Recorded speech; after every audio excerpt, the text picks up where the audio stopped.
We are a river city, a bold city, the First Coast, a place to create and to belong. Here, the sun shines a little brighter, and so do the people. We share a love for our region, a pride for Jacks, and a passion for the beautiful game, dedicated to giving everyone a sporting chance. Together, we will elevate soccer and sport in our community by lifting every voice. We are Sporting Club Jacksonville. We are Sporting Jacks.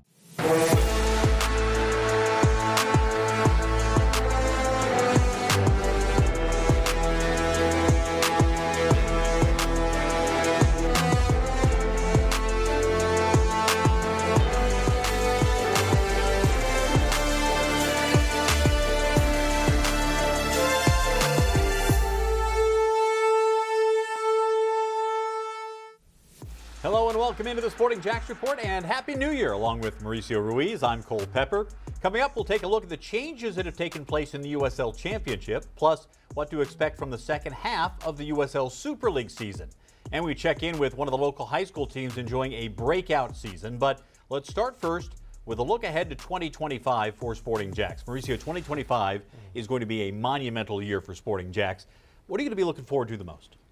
Well, I think the low-hanging fruit here is the kickoff of our women's our Super League team. Not just because it's a kickoff, but it's also a historical time in the city of Jacksonville with the first women's professional team of any sort. And the fact that we have the privilege to carry that torch at the beginning in August of 25, it's going to be super exciting. It is such a big moment that will be coming at some point when you can start announcing who the head coach is, the early signees, seeing how the team comes together. From a soccer standpoint, there's so many steps there. From a community standpoint, there's also a lot of steps between now and the kickoff of the first game. Well, absolutely. You know, with our announcement, you know, late in the fall with the merger of Florida League Soccer Academy, now it begins a process of what is it going to look like and how it's going to impact the community for the developmental and future the players are going to have. You know, we're going to have the W League and the League 2 team this summer. So there's so many different components of what things that we actually can start doing now that we have, you know, this timeline in place. The clock is ticking, but it's exciting because we can actually kick a soccer ball in a matter of 6 months. I'm so glad you brought up the W League team. USL W and USL League 2 are leagues for their pre-professional leagues. So you have college players getting an opportunity to play in a semi-professional kind of setting. That's so much of a big deal now when you talk about a USLW team, and then on the heels of that, you could have players playing from that team making the step up to the professional level with the USL Super League. Yeah, it effectively becomes your under 23 team or your reserve team. The seasons don't coincide, so the W League plays from May to July. The Super League begins in August. Preseason will begin in July. So you have a little bit of a crossover there in preseason towards the back of the end. So whether you label under 23 or reserve, it doesn't really matter, but it's an opportunity for players, local college players and other interested players, to utilize a competitive environment in W League to potentially be seen and then make the preseason roster. We'll bring you more about that as the season approaches. Okay, so that's the look ahead for Sporting Jacks. The USL Championship season kicks off March the 8th, and there have been some big changes in the league to discuss. For starters, one team is in, one is out. Memphis 901 closed up shop when they were unable to get a permanent stadium situation settled. In their place, Santa Barbara Sky will begin playing in 2026. But already set to kick off in the USL Championship is Lexington SC, moving up from USL League 1. This will be a step up for a team that's already been operating a Super League club as well. Yeah, the base on Memphis FC, you have a team that was playing at a baseball ground. They had success on the field, but the sustainability of the project just did not make sense to play on a baseball ground that you have to lease it on the city. A lot of the clubs that are currently still playing on baseball grounds, you look at New Mexico, they've made their announcements. You look at Tulsa, they've made their announcements to have their own stadium. Memphis couldn't get that agreement in place. It's so crucial for a city to keep their team in place to have their own stadium. So vital for sure. There are also some familiar faces in new places. Neil Collins, the former Tampa Bay Rowdies manager, is taking over in Sacramento. He left Tampa Bay in 2023 to coach at Barnsley in England, also with Raith Rovers in his home country of Scotland. Here are some of the important dates coming up in the USL Championship. In 2025, the season opens March the 8th, and for the first time, USL Championship teams will be involved with the Jägermeister Cup. Group play begins in late April with the USL Championship and USL League 1 teams competing throughout the year. The finals will be played on October the 11th, just a few weeks before the start of the USL Championship playoffs. What jumps out at you on this list of key dates, Mauricio? Well, the April 25th to 30th, as you mentioned, the Jägermeister Cup was a League One Cup last year. Now they're going to combine both cups, almost have your own personal league cup, kind of up and down a little bit. It's an opportunity for League One clubs to compete against championship clubs and players. So that's going to be, it's a new product, so it's an exciting product. Yeah, we're going to see how that all plays out. There's also stadium news in the USL Championship. The Oakland Roots have announced their intention to build a soccer-specific stadium at the Howard Terminal site. This is a location where the Oakland A's considered for a new stadium before moving out of the Bay Area. The plan calls for a 15,000 capacity stadium that could grow to 25,000 if called for. Meanwhile, in Brooklyn, where Brooklyn FC's women's team has been playing games at Columbia University, the men's team, which is scheduled to join the USL Championship in 2026, has yet to formalize a location. Mauricio, it is so important for teams to have a plan for a permanent stadium. It is, and you're seeing that it's not just about the stadium. You looked at the the Oakland project. It's about having a commercial real estate around. It's about having entertainment and shops and things in the district where fans and non-soccer fans can come and actually enjoy the participation of the stadium. Maybe take on a game, other events, other concerts. Can happen there as well. That's the sustainability of sports, not just USL soccer, but it's so crucial to have that. And the teams that are ahead of that, they're beginning the project with it, like us. We'll be ahead in 2-3 years' time. No doubt. There's still some player movement to be settled as well, but we are just weeks away from the start of training camps around the USL Championship. As for the USL Super League, the women are in winter break of their inaugural season. Play resumes next month. Mauricio, what's your impression been of the league so far? The quality of play is farther ahead than what we anticipated it being. It's not where we want it to be or everyone would like it to be, but the gap between where the NWSL currently is in their 10-year of existence to the first 6 months of the Super League existence, there's a gap, but it's not as big as we all anticipated being. It's competitive. The top 2-3 players are world-class players, or national level players, and I believe that's going to keep getting shorter and shorter as we go because the level on the field has been really good. All right, well, let's talk about what you want to see on and off the field in the second half of the USL Super League season. Well, this winter break is something new, and I think a lot of teams like Lexington, DC Power, that didn't really get off the ground the way that that maybe people expect, especially Lexington, having a project there before, and you have a team like Brooklyn that really kind of came off the gates in a weird way because they didn't have a stadium. I'm interested to see how rosters are going to change and shape up. New signings. The college season just ended. There's no NWSL draft. Is that going to benefit the Super League in its mid-season? So we haven't seen a lot of announcements yet. Teams are starting to report back to preseason now in the Super League, but I believe we're going to see some roster changes. NWSL players being loaned out even more than they already were. So seeing how those rosters will build, and I think it's only going to strengthen the league. All right, so what are you expecting that Sporting Jacks fans should be looking forward to as August approaches and Jacksonville gets set to join the league? Yeah, so there's exciting times. We're currently looking at players and just really kind of building a mock-up roster, if you would. We can't really touch or announce players until after April 1st. Players are on their contract, so we really can't make announcements there. But April to May, April to June, first of all, we'll have our head coach in place. We'll have our technical staff in place by that point. But those players' announcements, right? Players that we're going to have senior level players, those core players that are experienced. But I'm really excited for the young players. Which players that we haven't even heard about, either in this market that are currently in college environment, maybe some international players. I'm a big, my bias is for young players that, given the opportunity, can really shine. So I'm always excited to see that 17, 18-year-old player that's given the opportunity. All right, let's take a look at some of the key dates for the 2025 USL Super League season. The league resumes play on February 8th with Tampa Bay and Fort Lauderdale in a Florida derby. The following week, Dallas, Carolina, and Lexington play their first games of the second half, with Spokane, Brooklyn, and D.C. all starting later in the month. The regular season concludes May the 31st, and the 4-team playoff begins the following weekend. Then players start to be signed, and June's going to be a busy month. Then in August, of course, the new season kicks off with Sporting Jacks joining as the first expansion team in the league and the first professional women's team of any kind in Jacksonville. And Mauricio, we should start to see some decisions made on the coaching front and player signings coming here, as you mentioned, in the coming months. It is certainly exciting times. If you want to be part of the movement, season tickets are now on sale for the inaugural season for Sporting Jacks in the USL Super League. You have several options for season tickets, and any student can get a season ticket for just $10 per game. Supporters section, you see there, $12 per game, with general admission at $15 per game when bought as a season ticket. Reserve seating is also available, and options for club seating and a limited number of field seats, which are going fast. Go to sportingjacks.com/tickets for more information.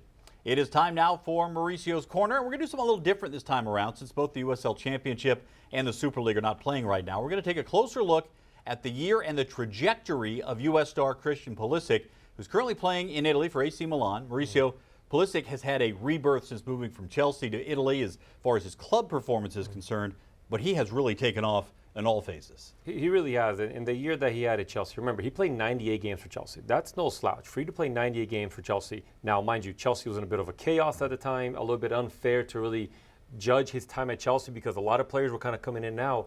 But a new environment, a new place, and he's really found a home at AC Milan. I love that he's speaking Italian. Defenders are just loving him, and he's performing. He is, and he's getting it done for the United States as well, even through a rocky portion of the U.S. performance. So one of the big questions right now is, where does his current career track, and where is the trajectory? Talking about the all-time U.S. players, where does he rank in your mind right now? Yeah, so right now, currently where he ranks is as the top three. You got Donovan and you got Clint Dempsey. If you're talking about players specific in position that have played at a really high level, I think Tim Ream is going to be some player that we're going to kind of look back in time of what he did at Fulham during the Premier League. But now at players of impact that are sexy players that we like to look at, I think he's at the level of those players now. But in 5-year time, I think he's going to surpass all of them, not just on the numbers standpoint, which always it's important, but on the impact he's going to have, especially with 2 more World Cups to have. Remember, he missed a World Cup because we didn't qualify. You can make the case whether it's Landon Donovan or Clint Dempsey is the top American player of all time. You probably wouldn't get a lot of pushback other than that. But you think that Pulisic is not that far off from being in that conversation and maybe should be in that conversation right now. Well, and here's why. When you look at the top players in the world, I don't believe Clint Dempsey or Landon Donovan were ever considered top 100 or top 200 players in the world. They might have had an impact at their club, or even the national team certainly can't argue that. But Pulisic today is considered, in his position, a top 25, 30 player in the world. So that alone, that argument alone, when has ever an American be considered a top 20 player, top 30 player in his position in the world? The transfer value speaks it, but the fact he's playing at AC Milan, big minutes, an impact player, I think that says a lot. And he is actually a player that, remember, he's only 26 years old. Some goalkeepers are screaming, what about all the goalkeepers? Great history with the U.S. with goalkeepers. Tim Howard and on and on and on. We'll leave that aside for now. Talk about position players here, outfield players. Again, as you mentioned, 26 years old, he's already accomplished so much. Pulisic's AC Milan team will play this afternoon in Serie A. They'll be back for match day 7 of 8 in the Champions League a week from Wednesday. As mentioned, season tickets are now on sale. Here's a look at the seating map for Hodges Stadium. Tickets starting at just $10 per game for students and go up to the field seats and premium hospitality. Join the movement and be a part of the first professional women's team in Jacksonville. Go to sportingjacks.com for more information. When you do, if you become a season ticket holder, you get a limited edition inaugural scarf. Still to come, Becky Burleigh joins us to discuss what to expect from the USL Super League second half. That's straight ahead as the Sporting Jacks report rolls on.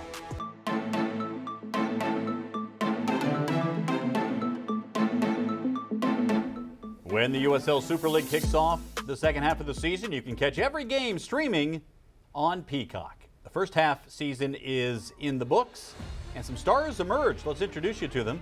Fort Lauderdale's Addie McCain, the former Texas A&M Aggie, never got much of a shot in the NWSL, but she has come out of the gates hot with Fort Lauderdale. She scored the first goal in club history, then scored the second hat trick in Super League history against Lexington. She leads the league with 8 goals, 2 ahead of Dallas's Allie Thornton. Thornton started her pro career in France and then Belgium. Then the Texas native came home. She scored 6 times in 13 matches for the Dallas Trinity. Meanwhile, down the way in Tampa Bay, the Sun have seen outstanding production from Carly Giamona. 5 goals for the former Pepperdine star. In 2.5 pro seasons, she scored 22 goals. Expect more from her in the Tampa Bay area. And how about Spokane's Amina Eckert? She's been an all-around contributor, 1 assist off the league lead. She scored 3 goals in the first half of the season. Bosnian international has been a bright spot for the Zephyr this season. And finally, Lexington's Maddie Parsons, who made the team after open tryouts. She scored 5 goals and is tied for the league lead with 5 assists. What a start to the season for Parsons. Here's how the standings look at the winter break. You will note that everybody has played 14 games except Fort Lauderdale and Tampa Bay. That will be the game made up there on February the 8th after it was wiped away from the hurricane. But Mauricio, Brooklyn off to a terrific start. 9 wins, 3 losses, 2 draws. They have a 6-point lead as the second half approaches. And the way they started, Cole, without a head coach, without a location, you talk about they're playing at Columbia University now because they didn't have their permanent location. You would have thought they'd be at the bottom of the league, and it's actually a complete opposite of that. Remember, the top 4 teams will make the playoffs, so Fort Lauderdale and Tampa, that first game will go a long way to determining who has the inside track on making the postseason.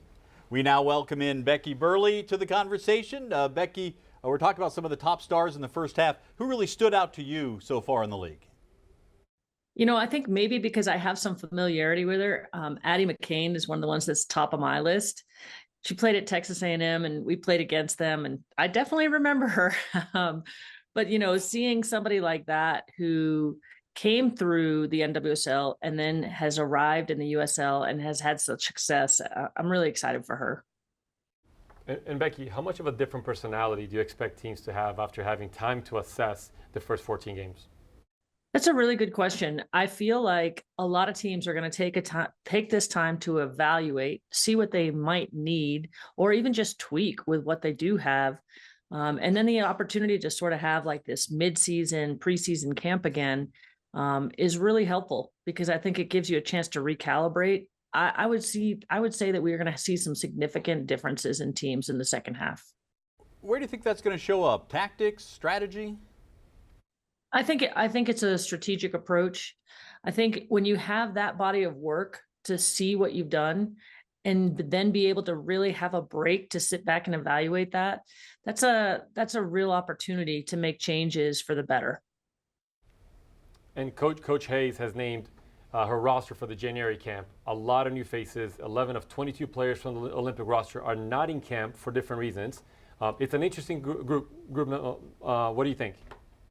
I love this roster. I think Emma has definitely said what she was going to do, which was expand the pool, and she has certainly done that. I mean, this group has some new faces that have never been in the U.S. Women's National Team program at any age group.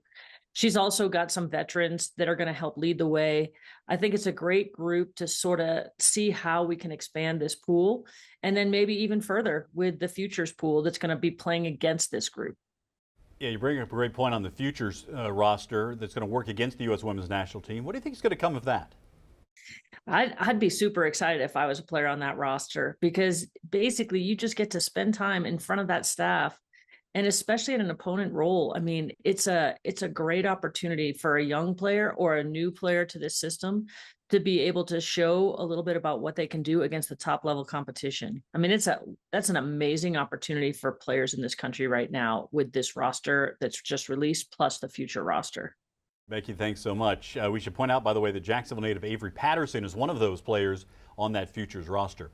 If you sign up for season tickets now for the USL Super League season, you'll receive a limited edition inaugural season scarf. Be a part of the first pro women's team in Jacksonville history. Go to sportingjacks.com for more. Still to come, our youth soccer spotlight. We take a closer look at the Wolfson boys team, seeking their first district title in years. That's straight ahead here on the Sporting Jacks Report.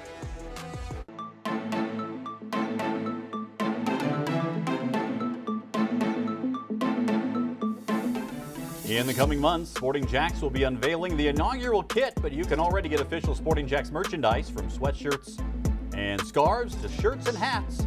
Head to sportingjacks.com/shop to get your official club gear today.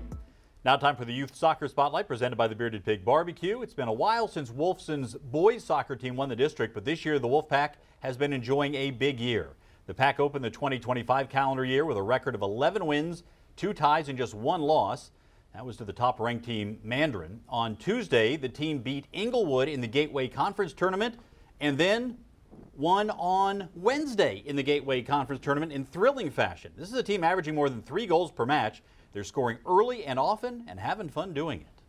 I think the biggest thing is chemistry and not lashing out at each other, because team bonding, I think, is the biggest thing for us that has led to our success. So before games, normally we have a routine. If it's a home game, we'll go to one of our houses and then we'll play FIFA. And I feel like that team bonding is what carries onto the field right before the game. We're ready to play. Well, we always talk before and after each game, and we have a group chat together where we chit chat about all the games and everything that's been going on, and we just tight-knit group, you know. The year that before they came in the summer, I ran a little summer soccer camp, and we were kind of just start getting it going, and I sent out an interest. We sent to the local middle schools all around here and the local clubs, and we were just hoping, get 20, 30, and sure enough we get a good 60, 70 show out for summer camp. So just from seeing that right away, I was like, wow, this senior class, or this class at the time we were incoming freshmen, they're a big class, and we they got some talent for 14, 15-year-olds. I'm excited to see like how that might change over the next 2-3 years, and fast forward 4 years now when they're seniors, we see the results of that. So far our attack has been awesome. Our midfield has been able to feed the ball up to our attackers, and we can just get it done from there. We all love the Wolfpack here, and we're playing for the badge. Yeah, Mauricio, it's easy to have fun when you're winning, but the seniors on this team have been playing together for years under the same coach, and they are building some great memories. Well, if you think about the lack of success they've had in the last couple of years, or expectations, and now they kind of get to this place and they're winning and they're enjoying themselves because they probably endured some tough times. Mm-hmm. And that shares a really good lesson that sport is if you endure together as a team and you can kind of get to the other side of it, some good outcomes can come, and some great lessons for them. And I'm glad that they're enjoying. They're going to have a tough opponent here towards the end, but let's see how far they can go. Yeah, they've got a great number of memories still to be made. Be sure to join Mauricio, Becky, and I every Tuesday night for the Sporting Jacks Soccer Hour. Our weekly radio show covers the entire soccer world, including Sporting Jacks and the USL. Tuesday nights at 6 on 1010 AM and on demand at 1010XL.com. Still to come, a look ahead to the restart of the Premier League. Can Liverpool hang on? That's next as the Sporting Jacks Report rolls on.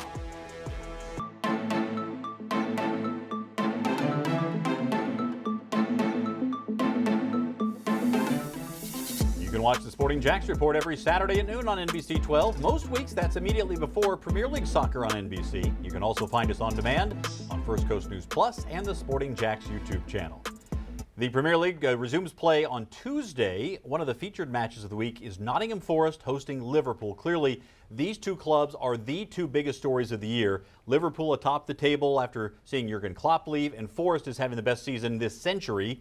Let's first talk about the teams, and then we'll get to this match. But these two great stories for these two clubs. They really have. I mean, Liverpool, they've done a wonderful job of recruiting and replenishing their roster after, a bit of an aging roster. We saw Henderson leaving at some point, and their midfield's completely, refurbished. But they have a core players in Alisson and Van Dijk and Trent, and also Mo Salah that's having, another, career year.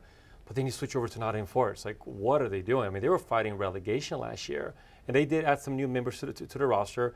Coach is doing a good job. For them to be fighting for third place, tied in second place for Arsenal, it's pretty impressive. Really impressive, and especially this is not one of the highly, decorated teams from the last 25 years that, a Chelsea or a Man City, a Man U. This is a team that has great tradition. They've been around a long time, but they haven't been in this kind of position in a long time. In a long time. I mean, success for Nottingham Forest the last couple of years have been top 10. To not get relegated. They came up through 4 or 5 years ago. So the fact that they're competing for Champions League spot, it's pretty incredible how quickly they've ascended. So again, last year they're fighting for not to be dropped to the championship. Yep. It'll be a tough test, but at home, for them to have their supporters behind them, it's going to be quite a matchup coming up this week. Well, you can follow us on social media. You can see all the handles there to stay up to date with the very latest from Sporting Jacks each and every day. Just follow us, like us, and subscribe. We'll have more coming up next week right here on the Sporting Jacks Report.